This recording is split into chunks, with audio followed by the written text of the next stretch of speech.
Would you mind if we take it outside, just a little more private? Your body on 10 and that face on Tyra. Set that body on 10 and that face on Tyra. Baby, don't hide it.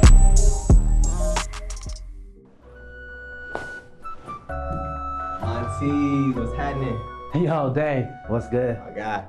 Yeah, alright? I'm good, man. I see you got some big things going on up in yeah. here, bro. I appreciate Some you. slight. Appreciate you. Man. What we got going on? This the tie-dye collection? Like, what you got going on? Yeah, man. So, actually, I'm working on a fall-winter collection 2020. So, it's a mix between luxury streetwear and casual streetwear. So, you see the sweatsuits right here. It's more of your casual, cozy streetwear, right? And then we see the faux furs, the fall outerwear, more so as your luxury streetwear. So that's the vibe right now. That's where we at with it. Okay. So first of all, bro, I appreciate you inviting me down here. You know what I'm saying? Coming to tap in with you like in your element. A lot of times, you know, when people doing interviews or anything like that, they come into the studio, they sit behind the desk.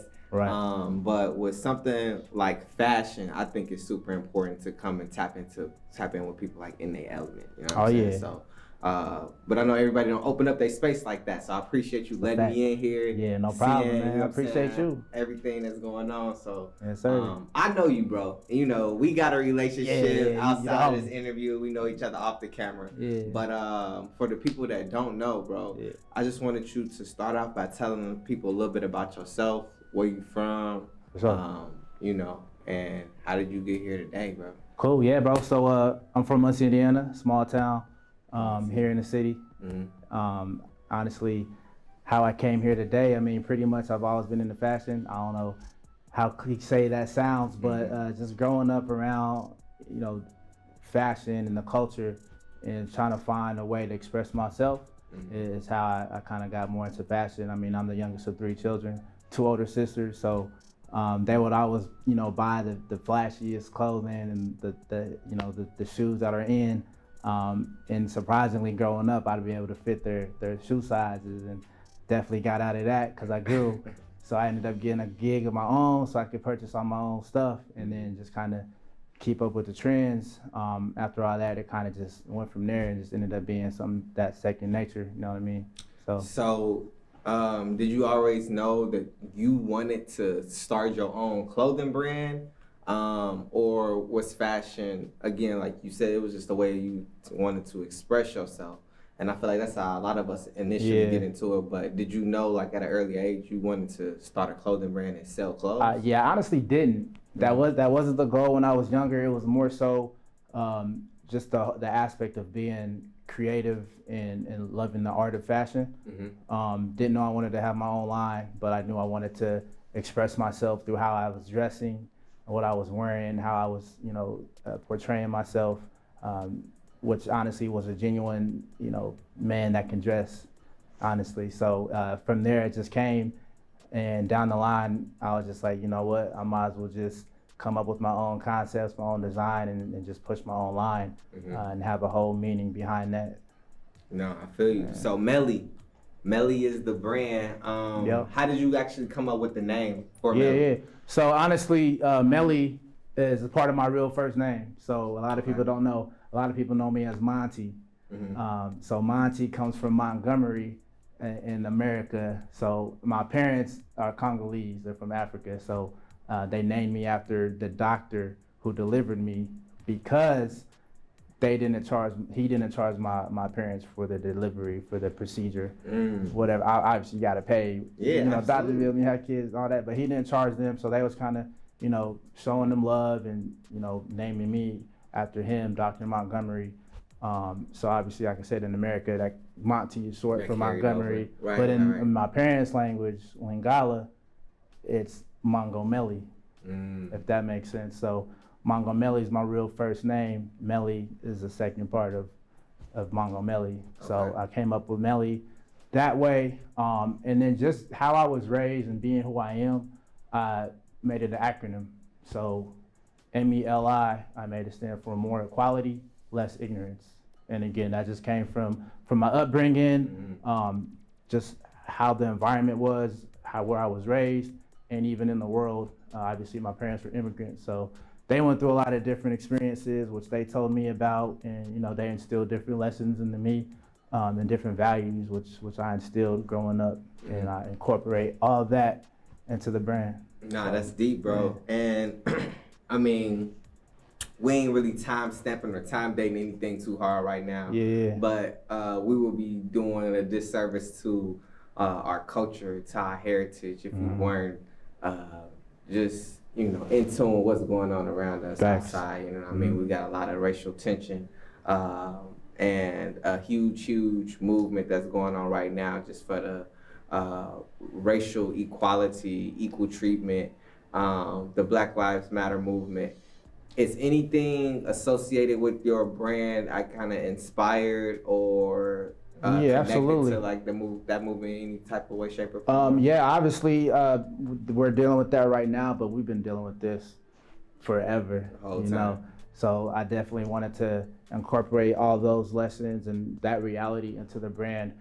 So more equality, if you want to break down the name, more equality pretty much stands for the fact that everyone needs to come together. Everyone's different, obviously, but we still have similarities where we could take advantage of and latch on to build together, and kind of put aside those differences. We can still turn those differences into positives to build.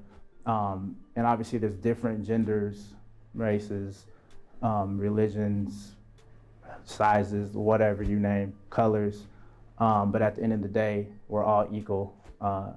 We're all one human race under God, you know what I mean? So that's where more equality came from. Unless ignorance is more so, it's coming from a place of learning, becoming aware of others, what's going on in the world, and just using that to be able to build and see how we can all unite and come together. So, nah, that's deep. I think a lot of times too, with a lot of the clothing brands we see these days, they lack like that potency. Or that substance where people really have a meaning behind each word and things like that that's associated with the brand, and then letting that like influence the design. But MELI started off as an idea, and I can attest to this, or I can relate to anybody out there that's had an idea that wanted to start something, wanted to do something. But there's always a gap between the idea and then you actually get into like, physical product. And then there's another gap between that and you actually making a sale. But I remember when we was talking about, we got interest in fashion. I'm about to move to LA. Monty, you are the fashion guy. I know you're interested in this thing you got going on called MELI, but what was the day or the time or the moment or whatever that made you say, all right, you know what I mean, I'm about to put my foot down with this. Like, this is the direction I'm going. Yeah. MELI is the move. Got you. Honestly, bro, it came from life experiences. So I was born and raised in America, first generation. So everyone else in my family, they were born in Congo. So in 2016, my mom and my dad and my older sister decided to go back to visit the motherland for the first time as a family. So that's when I was able to open up my eyes more to where we came from. It's the motherland, we Black, we African. So I visited at least 5 different homes of my family, from the slums, the villages, to the nicer parts of the city, all over. So I was able to open up my eyes to where we really came from. And really each house we went to, my aunt, my uncle, my cousin, somebody was just sitting there sewing, every crib. So I'm like, dang, is this in the bloodline? You know what I mean? Right. How was everybody sewing? My mom said she sewed, but she never really took the time to teach me. But I'm like, dang, so everyone sews. Every block we went to, we walking all over the place. There's a sewing machine everywhere. So it just sparked an idea, man. And when I came home after that trip in 2016, I just started getting more into sewing, took some lessons, just started figuring things out on my own, even from YouTube. And then from there, it just continued to develop, and I kept bumping into people, you know what I mean? So that's pretty much where that stemmed from. Well, I think we could say, you know, it's safe to say like MELI is much more than an idea or than a dream now, man, because like look where we at. Like look where we at. So man, I really respect what you're doing, bro. But you know what I'm saying? Show me some of these pieces. Like, Yeah, so I know I mentioned to you before, this is more of the casual streetwear, the more cozy, comfortable type of stuff you want to rock. This is a sleeveless hoodie with the patch. I'm sure this is familiar in some way, shape, or form. Yeah, the Olympics. It's the it remind me of the black glove. There you go. Yeah, you know your history. So this patch around the outside of the circle was more so from the 1968 Olympics. So it was from the Olympic rights movement, and then obviously I switched the inside of their design to the Black Power fist. Okay. So we all know what that stands for: power, strength, solidarity, unity. And this was something that you had already actually came out a little while ago. Yeah, this is a little older piece. Okay. Fired out. More currently, the fall winter wear, tie-dye's been a thing lately. So I got a few different pieces here that people can relate to, as far as sweatsuits has been a trend lately. Yeah. And tie-dye again. You know what I mean? So yeah, it's a couple different ideas here, and then we can go on to the more luxury pieces on this side. The couture. Yeah, so this is again fall winter 2020 outerwear. So I'm focusing more on trench coats, faux furs, bombers, puffers, vests, things like that. Versatility things you can wear inside, outside, wherever you want to go. So these are a couple street rolls. I'm even wearing one right now. Alright, so bro, 1 second. Tell me about the street roll, cause I thought I was, you know what I'm saying? I mean, I am fly. You know what I'm saying? I'm good to go, but the street roll taking shit to a whole nother level, bro. Like, what's the inspiration? Like, I ain't never seen no shit like this. Yeah, love, bro. So the inspiration is pretty much versatility. A lot of core values of MELI is comfort, confidence, quality, and the list goes on. But when you talk about comfort and quality and confidence, I want people to throw one of these on and feel good. I want them to feel like money. I want them to be confident. I want them to feel like they can walk in any room and people looking. You know what I mean? But at the same time, being cozy. So that's how I came up with the street robe concept, where you can wear it around the house in the comfort of your own space. You can walk down the street. You can go to the store, go to the movies, wherever, you know what I mean? But that's right, how I come up with the concept of a street robe, you know what I mean?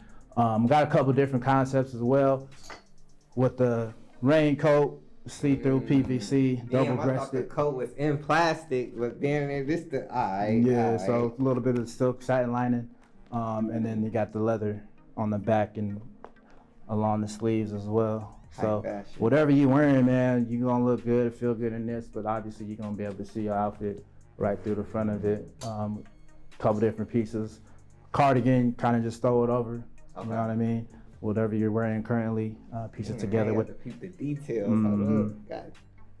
Okay.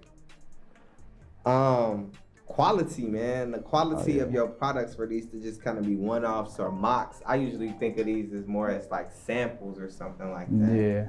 But are you like paying top dollar for every sample that you do, or like how are you putting this? Yeah, I mean, it's a process, man. I've actually been hands-on with a lot of it from the beginning, and that included me going out to the fashion district in LA, meeting some vendors and suppliers, meeting some manufacturers as well, and just piecing all the samples together, from the fabric, the trimmings, even the design sketches that come from the idea in the very beginning. So yeah, man, I do a lot of my production in LA at this moment. Okay. All right, well, bro, I'm trying to see like how you come up and conceptualize this shit, because I know that take a lot of passion and a lot of like imagination or like design concepts. So let's go deeper into the shop and you know what I'm saying? Let's check it out for sure.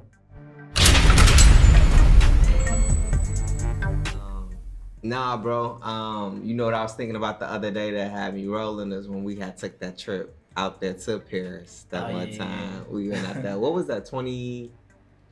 2017, 2016, 2017. I think it might have been 17. Yeah. Man. But now, I mean, it was one thing like going out there and seeing what was going on the fashion tip, going out there for fashion week and stuff like that. But it was just dope to tapping in with you and your family out there. You know what I'm saying? Because I felt like I was part of the family. Like, Definitely, that shit was solid. Yeah. You know, we take everybody in that's close to the family, you know. So that's definitely how we approach life. Yeah. We got to get back out there, bro. We make it happen. No, we're gonna make it happen. We're gonna make it happen for sure. But let's get back into this interview, dog. Let's get back into this interview because I think that you are a wealth of like knowledge and experience that I feel like people could tap into.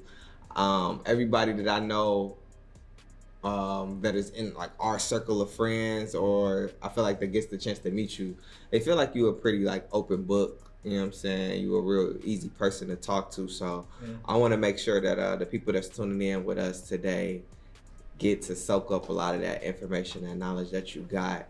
And I wanted to specifically hit on the whole passion piece of this, right? Because I think a lot of times we have ideas or we make declarations and say that we're gonna like do certain stuff, but we don't really have like that desire or that passion. And I know that for you to make this happen, it had to come from elsewhere because we all had went to school and we had jobs and everybody had a decent paying job. So what drove you to, you know, get another job, or you know what I'm saying, and double down on whatever you needed to do to make MELI happen? Yeah, well, so like you said, man, it started as passion. So I definitely needed sources of income to fund my passion, to make it all a reality. So, you know, after college, I got a corporate gig, which led to another better paying corporate gig, and I was there for a while, man. I'm still in corporate America, but a lot of that money went towards funding what I was getting ready to develop with the brand. But the industry I was in corporate America, had nothing to do with fashion or what I really wanted to do. You know what I mean? So that's super interesting, and I feel like again, I can relate to that story like exactly. Being in a career in corporate America, have a pretty decent paying job, things are able to be taken care of, but the whole cliche thing, you know, internally you just not happy or whatever it may be. How long have you been in corporate America? Man, I've been in corporate America since 2012, man. So what's that, 8 years? 8 years. Yeah. So how have you been able to find that balance between corporate America and your passion for fashion / entrepreneurship? Man, balance is tough, man. It's a struggle, man. It's been a challenge.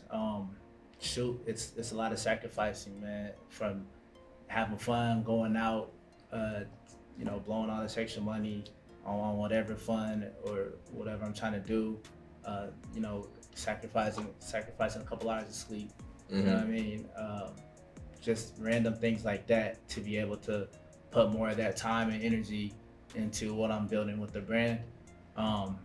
Balance has been crazy. I mean, like you said, a full-time corporate gig, which ended up picking up a part-time job as a stylist at Saks Fifth Avenue, because that's more in tune with what I'm trying to accomplish in the fashion industry. I'm able to, you know, be around all the high-end luxury fashion, kind of seek the trends and see what people are buying and what's hot. I'm meeting a lot of different clients and different people that's actually been able to help boost me in the industry. But obviously the end goal is to get out of corporate America and you know, just run my own business, build my own team. But like you said, man, balance has been tough. It's just been about sacrificing things and just trying to find a balance between the corporate jobs, the brand, and other priorities I have, such as, you know, me time, faith, exercising, traveling, things like that. So it's a challenge, man, but I think I'm kind of getting the hang of it. Trying to get the hang of it. Yeah. No, for sure. I feel like I can see that things are starting to become a little bit easier for you as you kind of hitting your stride in production, for sure, because you got so many pieces and stuff like that now. You've had a couple of fashion shows and different things like that. So you really starting to hit your stride. And I know that high level, you've had this grand vision for what you wanted to essentially kind of like take your interest in fashion and distill it down to clothes, but you also distilled it into a show or a entertainment or an extravaganza. I don't know how you want to describe what Fame is, but what is Fame? So Fame is an acronym for fashion, art, and music experience. So it's essentially a fashion show that, you know, I came up with along with some close friends of mine. We built the team. Everyone had their own, you know, responsibilities to make this whole production come to life. Everything we do, we try to make it valuable and have a meaning behind it. So we've had 2 fashion shows last year, one in April, one in September. And pretty much, man, the goal is just to bring together the arts, whether you're a dancer, a designer, a model, a photographer, a culinary artist, a videographer, whatever you do in the artist industry. Our goal is to bring everyone together so we can create, you know, one dope experience and tell a story. We definitely want people to have some type of takeaways and seek value being a part of Fame as well. I mean, it's nothing to like make you famous or nothing like that. It's just an acronym we came up with to bring the arts together. But I mean, so you never know. You never know. But that's not the goal. How I came up with Fame is when I first launched my first collection, I wanted to have a way to showcase it, right? So I always wanted to do a show. So I got a team together, was able to launch my first collection within this fashion show, at the same time bringing other local designers into the show so they could have a piece of the pie, showcase what they're doing, you know, build some brand awareness and, you know, even get some sales off of it. So it's been interesting, man. It's all progressing. You said something that's super interesting to me. And I've actually been to the Fame event, and I can attest to everything that you're saying is true. Like, you definitely bringing something that's refreshing, different, new, innovative to the city. Really bringing in like them vibes that we would catch from traveling and being on the coast and different things like that. But one of the most interesting things to me about Fame is the fact that you got people that are experts or masters in their own right or in different dimensions. And how are you able to get all of these people to work on one accord? Or I know that just with managing people, that could get complicated, especially if you're managing people and y'all all not doing the same thing, because it's like, well, how can you tell me how to do the dance choreography, Monty? You know what I mean? So how are you managing relationships, and how did you get all of these people that are experts in their own right to listen to you? Honestly, man, I think it started with the vision. I had a vision which I was able to clearly articulate to my peers, and they all it's about a group of 8 of us, and they all actually are good friends of mine.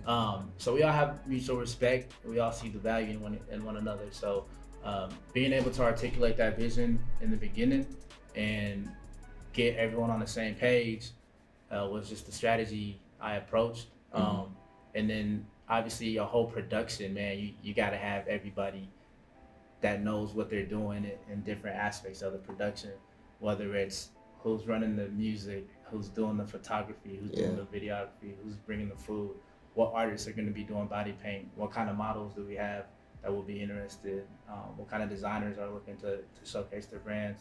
It's a whole scope, you know what I mean? But being able to, you know, just articulate the vision clearly, have a value exchange for everybody, so everyone's getting something out of this production and this whole experience, whether you're on the actual production team or you're just coming as a bystander to watch the show, or to connect with people whatever you're doing. But I mean, like I said, man, we've been seeing some progression with the fashion shows. It's been growing show by show.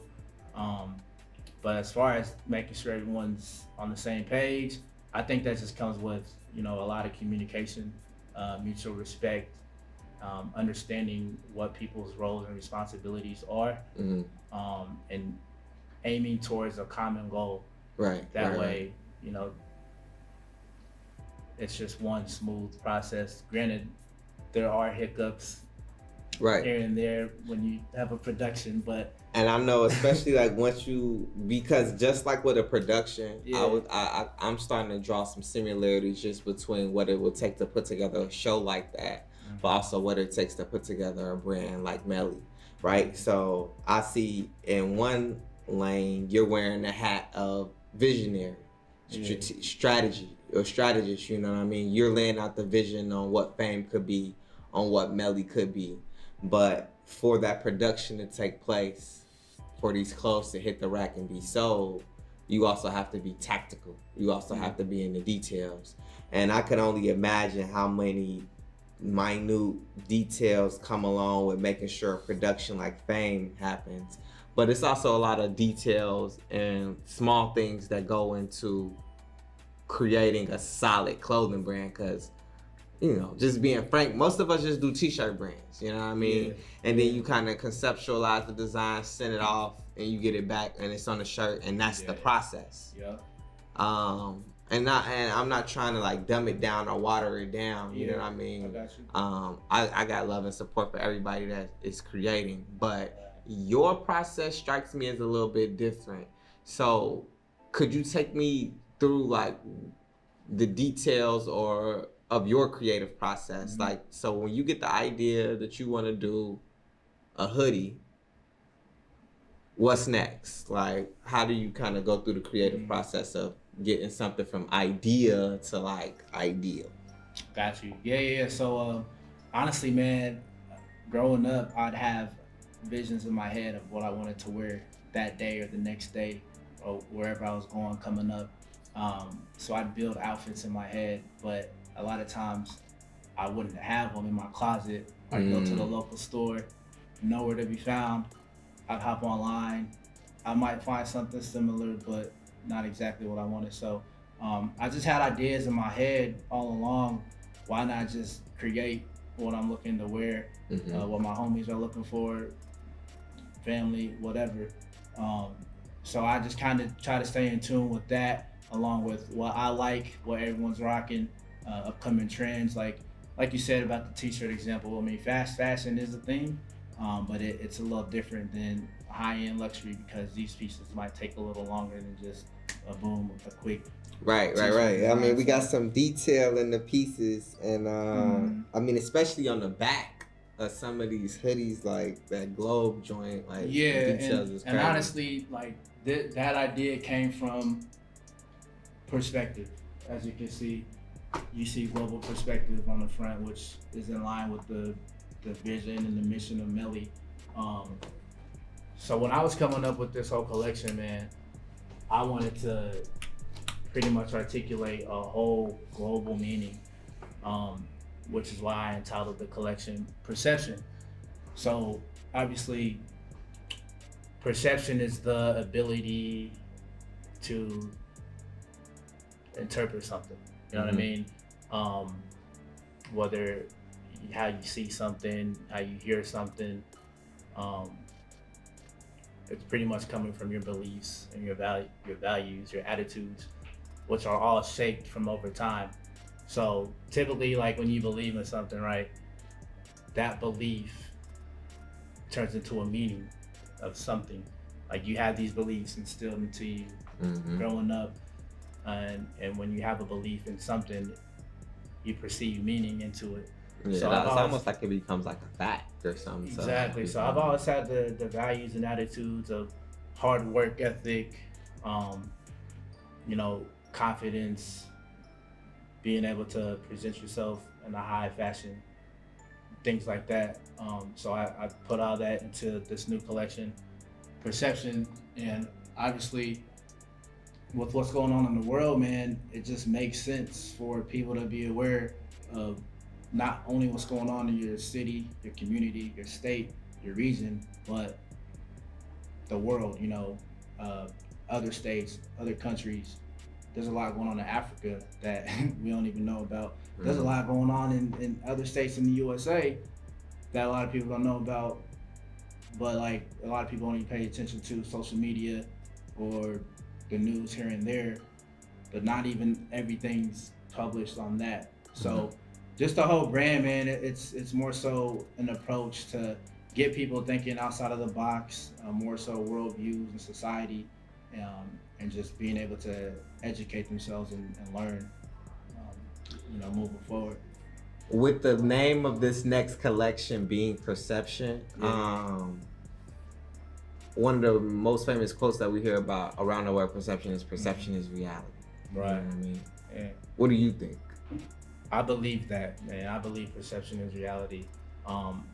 Honestly, man, I've been pretty big into the universe lately, as far as getting certain signs and the universe confirming to me that my thoughts are in line with my reality, if that makes sense. So whether I'm bumping into certain people or synchronicity, like I'm thinking of somebody or someone's thinking of me and boom, they call me or they're texting me or I see them, or certain dreams I'm having, reoccurring dreams, I'm seeing things, shows, whatever, it all comes into my mind and I believe that it's reality, you know what I mean?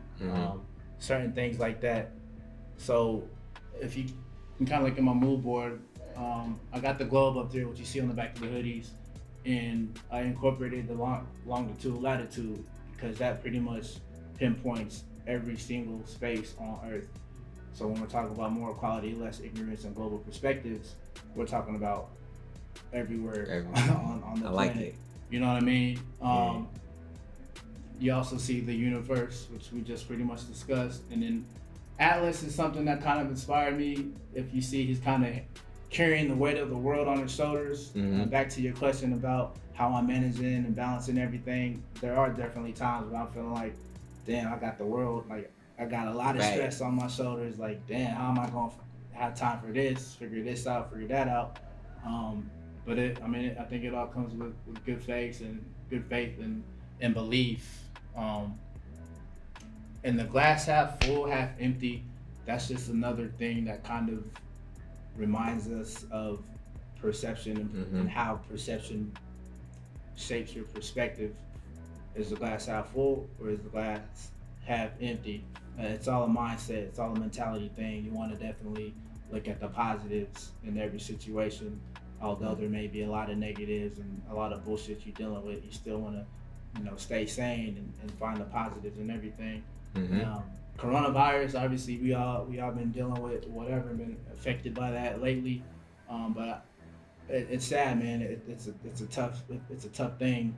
But ever since it hit in March, man, I've just been trying to be more in tune with myself and figure things out, taking that time to put more of my efforts into the collection, and pretty much just studying, just bettering myself. And the last thing on that, the color spectrum of Virgo. A lot of my color palettes are blacks, grays, whites, just neutral colors.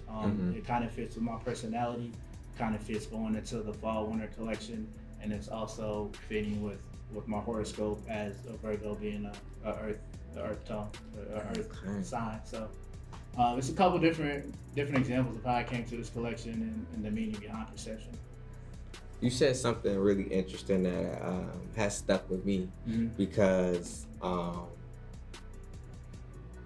I perceive you to be, a very persistent and consistent person. Right. Just you getting to this point with the brand and everything, but you mentioned feeling like Atlas at times.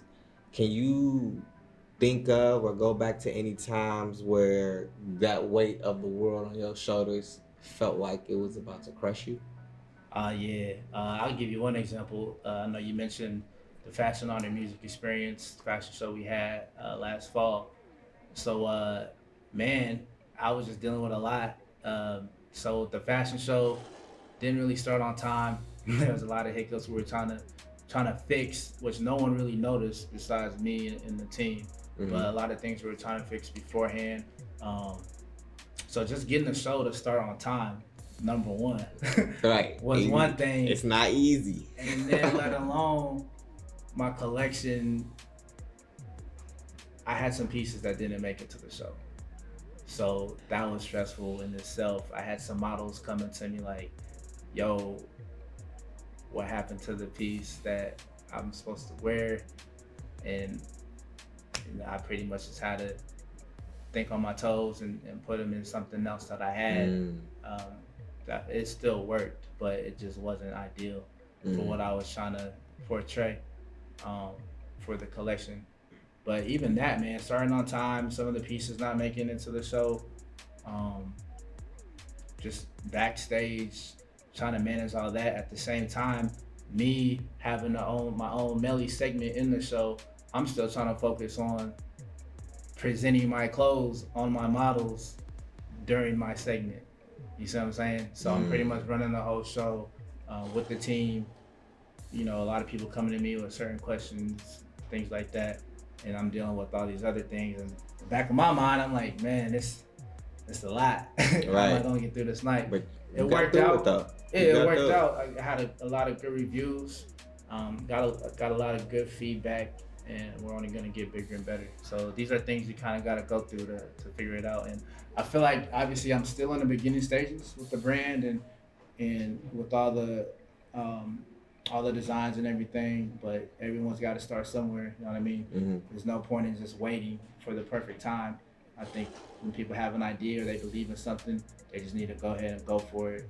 You can still prepare as much as you can, but just go for it. You know what I mean? Right.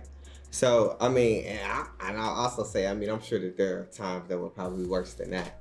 But, I mean, for that to be one of the lower or high pressure moments, just knowing that it came, you know, in the realm of I'm doing my own fashion show and I'm in the fashion show, you know, I would want my highest pressure moment to be in something like that versus you kind of just in the lab, you know what I'm saying? You got writer's block or you can't come up with a new design. Like that's something totally different. Yeah. So from that perspective, I think that, you know, it could still be perceived as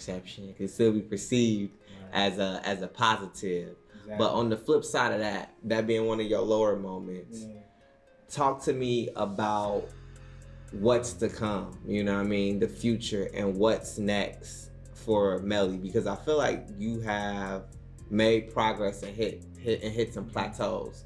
But we talked a little bit off camera, like I feel like those have just put you in position to now see greater heights. So what do you see next for yourself? Honestly, man, the goal is to make MELI a global brand, just to keep building the brand awareness, to keep spreading the message of positivity and equality and how everyone can come together and build as a unit.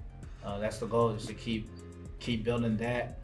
I am definitely doing some more shows, and I've been meeting a lot of people in the industry that we've been able to collab on things and start planning future projects coming this year. Mm-hmm. So again, I think that comes a lot with the universe, man, and just being in harmony and being in tune with certain things. Just God putting people in front of me and making me cross paths with certain people so that I can continue to build on the dream and the passion. So.